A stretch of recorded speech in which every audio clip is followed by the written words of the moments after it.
yang tadi kita tanya di persidangan, yang satu memulai dari mendengar desas-desus. Ini basisnya, model baru lagi, desas-desus. Lalu karena ada desas-desus itu, kemudian dia mengajak temannya untuk menanyakan korban. Lalu mereka bikinlah pertemuan di kafe.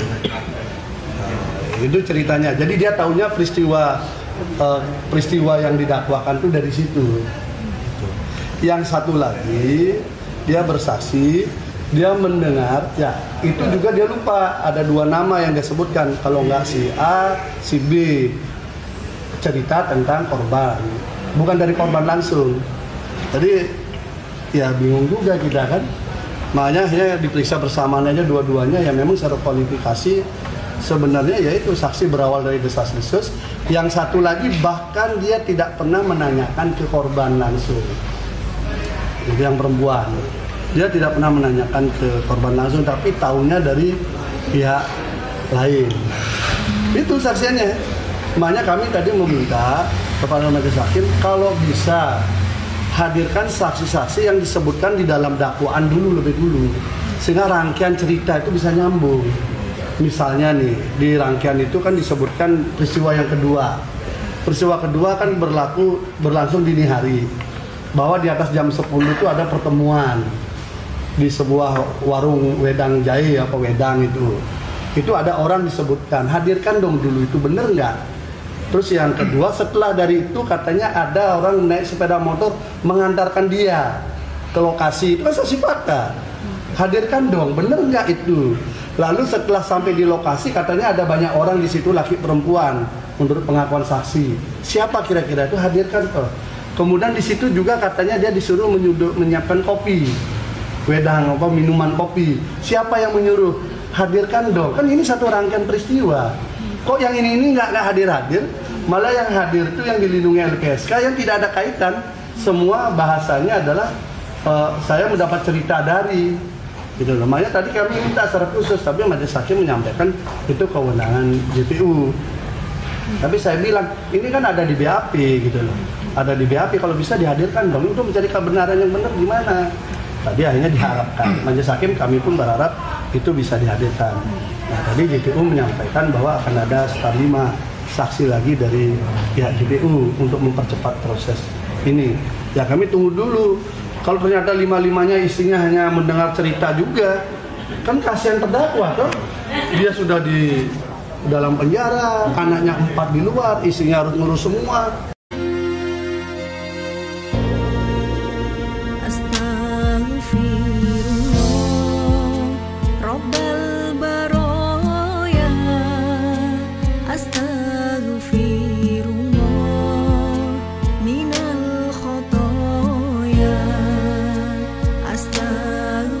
Sementara kita harus mendalami kasus hukum seperti itu gitu.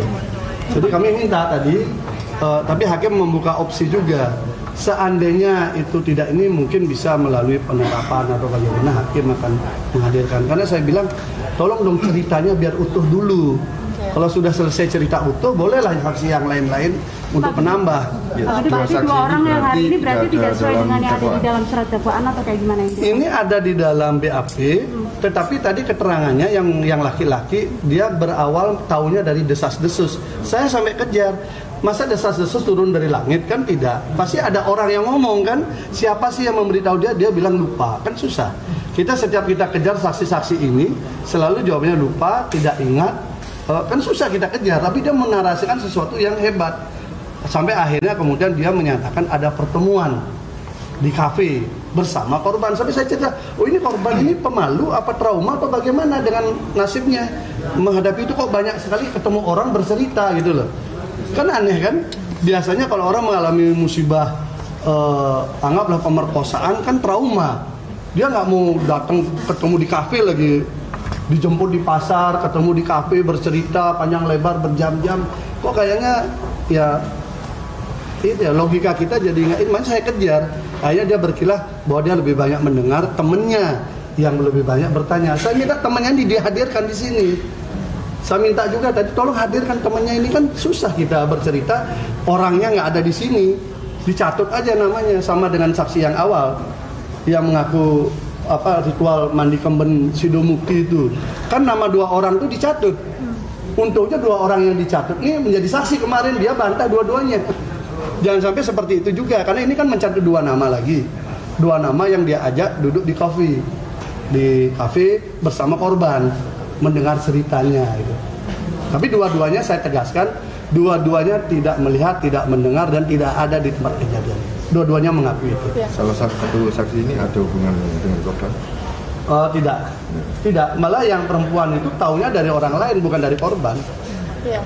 Pak Gede tadi kan bilang kalau selama ini saksi dari JPU belum ada yang sesuai surat dakwaan. Ada yang terstruktur menyambung, bukan tidak sesuai.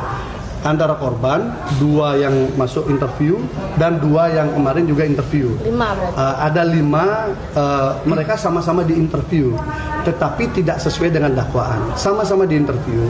4 itu mengakui dirinya di interview di teras Gubuk Cokro Terapi. 4 orang dirinya. Hanya 2 orang mengaku 1 orang ini ada di dalam Gubuk Cokro Kembang. 2 orang ini, tetapi dia tidak ikut di interview waktu hari itu. Aneh kan? Dia tidak ikut di interview hari itu, tapi dia mengakui ini ada di Cokro Kembang. Yang 2 lagi yang kemarin bersaksi, dia berurutan bersaksi. 1 di teras Cokro Terapi 5-10 menit. Yang kedua juga di teras Cokro Terapi, Gubuk Cokro Terapi di terasnya. Dan dua-duanya ini menyatakan melihat korban di interview di tempat yang sama mereka. Gitu. Ya. 5-10 menit juga. Pak menegaskan aja, dari surat dakwaan ada berapa peristiwa dan ada berapa saksi? Dan menurut Pak Gede mana yang belum hadir atau berapa jumlah yang belum hadir? Ada 2 peristiwa. Peristiwa pertama itu yang proses interview itu tabrakan. Pertama tabrakan tempus delictinya, waktunya. Yang 1 bercerita bahwa dia dari pulang kuliah di atas jam 9, dia ke Puri Pandaan sampai jam 12 siang. Itu peristiwanya. Yang saksi yang interview yang lain mengatakan tidak, dia berangkat pagi dan di interview jam 10-11 siang. Yang korban di interview jam 11 sampai jam 12, tetapi dia mengaku dari kemarinnya malam. Nah, saksi yang tadi cerita beda lagi. Saksi tadi cerita waktu dia proses interview pertama, dia berangkatnya lepas maghrib. Beda lagi. Makanya ini waktu saja sudah ada 3 untuk peristiwa pertama. Kemudian peristiwa yang kedua itu belum terukur sama sekali karena tidak ada satupun saksi tambahan yang dihadirkan di dalam cerita itu. Kalau dibaca di dalam dakwaan itu kan ada cerita dia bertemu dengan seseorang, menunjukkan ada WA ancaman, kemudian ada orang naik motor mengantarkan dia, kemudian ketemu orang di lokasi, kemudian disuruh menyiapkan kopi. Ini semua tidak ada dihadirkan sampai sekarang. Sehingga gimana kita mengkonsumsikan peristiwa kedua sebagai peristiwa yang utuh, kan jadi susah. Jadi kita minta, jadi bukan apa-apa, kita ingin biar clear lah seperti apa sih cerita sebenarnya gitu. Itu, jadi ada 2 peristiwa, 1 peristiwa dihadirkan dengan 3 waktu yang berbeda dengan saksi yang ada. Kemudian dengan tempat yang juga berbeda. Sama-sama lokasinya di Puri, tetapi lokasi interviewnya berbeda. Nah, yang kedua belum sama sekali terkoneksi cerita itu. Dari nama-nama yang disebutkan di dalam dakwaan belum dihadirkan. Ada berapa nama Pak total? Itu berarti kan yang melihat chat, yang diajak melihat chat ancaman, terus disuruh dia berangkat, yang menjemput naik motor, kemudian yang di lokasi yang menerima dia, kemudian disuruh menyuguhkan kopi.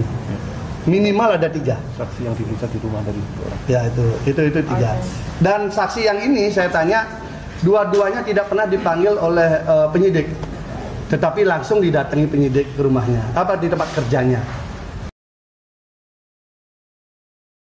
Langsung di tempat kerjanya dia datang tanpa panggilan. Maksudnya Artinya, di BAP di tempat kerja tanpa ada panggilan, langsung penyidiknya datang.